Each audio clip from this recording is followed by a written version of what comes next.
So hello guys, this is Tarun Sonkar और स्वागत है आप लोग का फिर से हमारे नए यूट्यूब चैनल ट्रेडर पे। तो गाइस आज जो हम जीरोधा और अपी स्टॉक के ब्रोकरेज में कंपैरिजन करने वाले हैं कि कौन सा बेस्ट है, किस में हमको कम ब्रोकरेज लगता है और किस में हमको ज़्यादा ब्रोकरेज लगता है। ये सारी चीज़ के बारे में हम देखने वाले हैं और ब्रोकरेज कैसे कैलकुलेट किया जाता है ये भी हम सीखने वाले हैं और हमसे सेबी क्या टैक्सेस वसूलती है ये भी हम देखने वाले हैं। तो वीडियो आपको अंत तक देखना है, सारी चीज़ आपको समझ आ जाएगा। तो चलिए अपने पे चलते हैं और चीज़ों को समझते हैं। तो गाइस हम पहले देख लेते हैं कि ब्रोकर टाइप के दोनों डिस्काउंट ब्रोकर है। एक होता है हमारा डिस्काउंट ब्रोकर और एक होता है हमारा full service stock broker. Full service stock broker और डिस्काउंट ब्रोकर में क्या अंतर है ये आपको नहीं पता तो उसका वीडियो का लिंक जो है मैं डिस्क्रिप्शन बॉक्स में दे दूंगा। आप पहले वो वीडियो देखिए, आपको क्लियर समझ आ जाएगा कि फुल सर्विस स्टॉक ब्रोकर क्या होता है और डिस्काउंट ब्रोकर क्या होता है, दोनों के क्या फायदे और क्या नुकसान है। ठीक है, तो जीरोधा और अप स्टॉक दोनों हमारे डिस्काउंट ब्रोकर है। अकाउंट ओपनिंग चार्जेस जीरोधा में आपको 300 रुपया देना पड़ेगा, अप स्टॉक बिल्कुल फ्री है अकाउंट ओपनिंग चार्जेस। ठीक है, अकाउंट मेंटेनेंस चार्जेस जीरोधा में आपको 300 रुपया देना पड़ेगा एक साल में एक बार।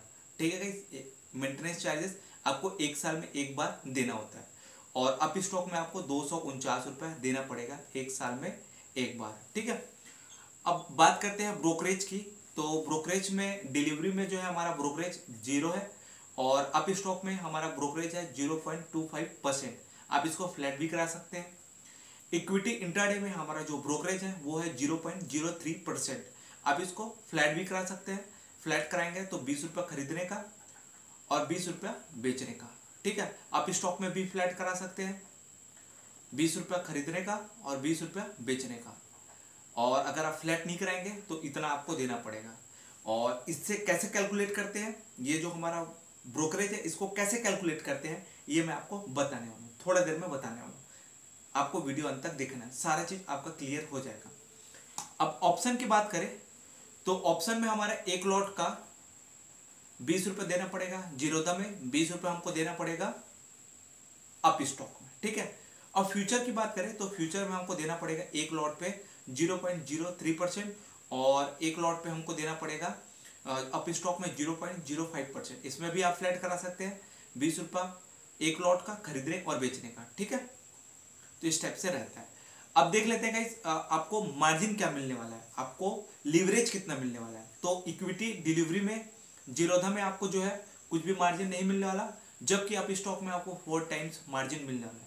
इक्विटी इंट्राडे में आपको 3 टाइम्स मार्जिन मिलने वाला है, अप स्टॉक में आपको 5 टाइम्स मार्जिन मिलने वाला है। यानी कि आपके पास 10,000 है तो आप यहाँ 50,000 तक ट्रेड कर सकते हैं, यहाँ आप 30,000 तक ट्रेड कर सकते हैं। फ्यूचर की बात करें तो फ्यूचर में आपको 2 टाइम्स मार्जिन मिलेगा जीरोधा में, अप स्टॉक में आपको 1 टाइम्स मार्जिन मिलेगा। ऑप्शन की बात करें तो ऑप्शन में आपको 2 टाइम्स मार्जिन मिलेगा जीरोधा में और 1 टाइम्स मार्जिन मिलेगा आपको अप स्टॉक में।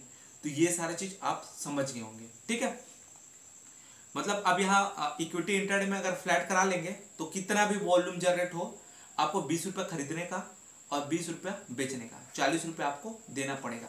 चाहे कितना भी वॉल्यूम जनरेट हो जाए, चाहे 1000 में आपको वॉल्यूम जनरेट हो, चाहे आपको वॉल्यूम जो है लाख में जनरेट हो या करोड़ में जनरेट हो, आपको 40 रुपया बस देना पड़ेगा। अब टैक्सेस अगर आपको चार्जेस होता है वो आपको क्या देना पड़ता है वो अभी हम देख लेते हैं। ठीक है, तो ये टैक्सेस आपको देना पड़ता है गाइस। एसटीटी चार्जेस हमारा 0.01% बाइंग और सेलिंग साइड दोनों साइड का। ट्रांजैक्शन चार्जेस आपको इतना देना पड़ेगा, जीएसटी चार्जेस आपको इतना देना पड़ेगा, सेबी चार्जेस आपको इतना देना पड़ेगा। 1 करोड़ वॉल्यूम आपका जनरेट होता है तो 10 रुपया आपको देना पड़ेगा। ठीक है, अगर 1 करोड़ वॉल्यूम जनरेट नहीं होता तो आपको थोड़ा सा कम ब्रोकरेज टैक्सेस देना पड़ता है। स्टाम्प चार्जेस जो है अगर आपको 1 करोड़ वॉल्यूम जनरेट होता है तो आपको 1500 रुपया देना पड़ेगा। अगर 1 करोड़ वॉल्यूम जनरेट नहीं होता तो आपको 0.015% से वॉल्यूम को मल्टीप्लाई करना होता है। तो मैं अब वॉल्यूम कहाँ से आता है ये मैं आपको बताता हूँ। तो हम देख लेते हैं ब्रोकरेज कैसे कैलकुलेट किया जाता है।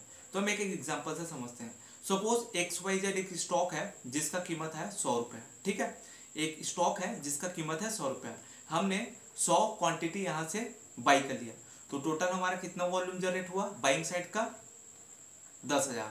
ठीक है, ये दोनों को मल्टीप्लाई करेंगे तो हमारा जो वॉल्यूम जनरेट होगा बाइंग साइड का 10,000। कुछ टाइम के बाद हमारा शेयर का भाव हो गया 110 रुपये। हमने कितना क्वांटिटी बाई किया हुआ है 100 क्वांटिटी, तो हमारा जो है टोटल क्वांटिटी हो गया 1100 रुपये। अभी हम क्या कर रहे हैं, सेलिंग कर रहे हैं। कुछ टाइम के बाद हमको 10 रुपये का यहाँ से प्रॉफिट हो गया, तो हम क्या कर रहे हैं, सेलिंग कर रहे हैं। ठीक है गाइस, तो हमारा टोटल वॉल्यूम कितना जनरेट होगा, 21,000 का टोटल वॉल्यूम जनरेट होगा। तो यही है हमारा वॉल्यूम। इसी से जो है हमको टैक्सेस को जो है कैलकुलेट करना होता है। हमको तो ये तो पता है कंपनी को हमको 40 रुपया ब्रोकरेज देना ही है, चाहे हम कितना भी हमारा वॉल्यूम जनरेट हो जाए। ठीक है, अगर ये 5 करोड़ का आपका वॉल्यूम जनरेट हो जाएगा, 5 करोड़ का आप वॉल्यूम जनरेट कर रहे हो, तो भी आपको खरीदने और बेचने का सिर्फ 40 रुपया देना पड़ेगा। ठीक है, ये एक कंपनी का फिक्स चार्जेस है।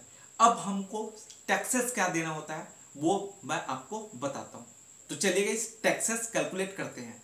तो हमारा जो एसटीटी चार्जेस है 0.01%। ठीक है, तो 0.01% हमारा एसटीटी चार्जेस इंटू हमारा कितना वॉल्यूम जनरेट हुआ है, 21,000 का। तो इस टाइप से जो है आपको कैलकुलेट करना होता है। तो चलिए हम इसको कैलकुलेट करते हैं। 0.1% इंटू हमारा जो है, तो देखिए हमारा जो एसटीटी चार्जेस निकल के आ रहा है 2.1 रुपीज।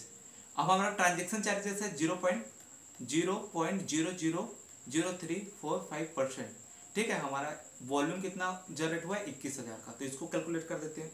तो हमारा जो है ट्रांजेक्शन चार्जेस निकल के आ रहा है 0.07245 रुपीज। ठीक है, जीएसटी चार्जेस देख लेते हैं 18%, प्लस हमारा ब्रोकरेज 40 रुपया, प्लस हमारा ट्रांजेक्शन चार्जेस ये 0.07245 रुपीज। ठीक है, तो हमारा जीएसटी चार्जेस निकल के आ जाएगा, मैं कैलकुलेट करके बताता हूँ। तो हमारा जीएसटी चार्जेस निकल के आ रहा है 7 रुपये 21 पैसे। ठीक है, हमारा सेबी चार्जेस देख लेते हैं। सेबी चार्जेस क्या होता है, 10 रुपया लगता है 1 करोड़ वॉल्यूम के पीछे। तो अभी कितना वॉल्यूम जनरेट हुआ है, 21,000 का। ठीक है, तो हम 10 डिवाइडेड बाई 21,000 कर देंगे। तो देख लेते हैं सेबी चार्जेस कितना निकल के आता है। तो गाइस हमारा सेबी चार्जेस निकल के आ रहा है 0.00047 रुपीज। ठीक है, अब हम स्टाम्प चार्जेस देख लेते हैं। स्टाम्प चार्जेस 1 करोड़ वॉल्यूम के पीछे हमको 1500 रुपया देना पड़ता है। तो अभी हमारा कितना वॉल्यूम जनरेट हुआ है, 21,000 का। तो 0.015% इंटू हमारा 21,000 वॉल्यूम। ठीक है, तो हम जो है स्टाम्प चार्जेस देख लेते हैं कितना आता है, मैं कैलकुलेट करके बताता हूँ। तो गाइस हमको स्टाम्प चार्जेस देना पड़ेगा 3 रुपये 15 पैसे। तो देखिए ये होता है हमारा टैक्सेस। मैं आपको पूरा टोटल टैक्सेस कैलकुलेट करके बताता हूँ। तो गाइस आपका टोटल टैक्सेस निकल के आ रहा है 12 रुपये 53 पैसा। ठीक है, आपको 40 रुपये ये तो देना ही है 21,000 वॉल्यूम के पीछे, चाहे आपका करोड़ों में वॉल्यूम हो, आपको 40 रुपये तो देना ही है। प्लस एक्स्ट्रा जो है आपको टैक्सेस इतना रुपए देना है। ठीक है, 12 रुपये 53 पैसे, प्लस हमारा जो है ब्रोकरेज। तो टोटल हमारा 21,000 वॉल्यूम के पीछे हमको लगभग 52 रुपये 53 पैसे देना है। ठीक है, इसमें से 40 रुपये हमको किसको देना है, कंपनी को देना है, और 12 रुपये 53 पैसे हमको सेबी को देना है। ठीक है गाइस, तो आई होप आप लोग को समझ आ गया होगा कि ब्रोकरेज कैसे कैलकुलेट किया जाता है। सिर्फ 21,000 वॉल्यूम के पीछे हमको इतना रुपया देना पड़ रहा है। तो देख सकते हो, अगर आप करोड़ों में आपका वॉल्यूम जनरेट होता है तो आप कैलकुलेट कर सकते हो, जैसे मैंने कैलकुलेट किया हुआ है। बहुत आसान कैलकुलेशन है, आराम से आप कैलकुलेशन कर सकते हो, और जो है अपना जो है ब्रोकरेज चार्जेस आप जान सकते हो खुद से। ठीक है, तो इस टाइप से जो है आपको ब्रोकरेज कैलकुलेशन करना होता है। और आप देख सकते हैं आपको अब किस में अपना डीमेट अकाउंट ओपन कराना है। लगभग दोनों में सेम चार्जेस है, दोनों में सेम चार्जेस है, बट आपको थोड़ा सा लेवरेज जो है अप स्टॉक में ज्यादा मिल रहा है, देख सकते हैं आप। ठीक है, बस और कोई डिफरेंस नहीं है, बाकी सारा चीज सेम है। Account maintenance charges up stock का कम है, और अकाउंट ओपनिंग चार्जेस जो है आपको अप स्टॉक में फ्री में है, बाकी सारा चीज सेम है। 2-3 चीज अप स्टॉक जीत गया, 2-3 चीज में जीरोधा से, लेकिन सारा चीज सेम है। ब्रोकरेज वगैरह सारा चीज सेम है। अकाउंट मेंटेनेंस चार्जेस में जीत गया अप स्टॉक, और अकाउंट ओपनिंग चार्जेस में जीत गया। ठीक है, 2 चीज में जीत गया, उसके बाद बाकी चीज सेम है। तो अब आपके ऊपर है कि आपको किस में अपना डीमेट अकाउंट ओपन कराना है। मैंने सारा चीज बता दिया कि क्या है कैसा है, वो सारी चीज बता दिया। और गाइस हम स्ट्रैटेजी से रिलेटेड वीडियोस बनाते रहते हैं, तो आप हमारे चैनल को सब्सक्राइब कर सकते हैं। तो चलिए नए वीडियो पे मिलते हैं नए एनालिसिस के साथ।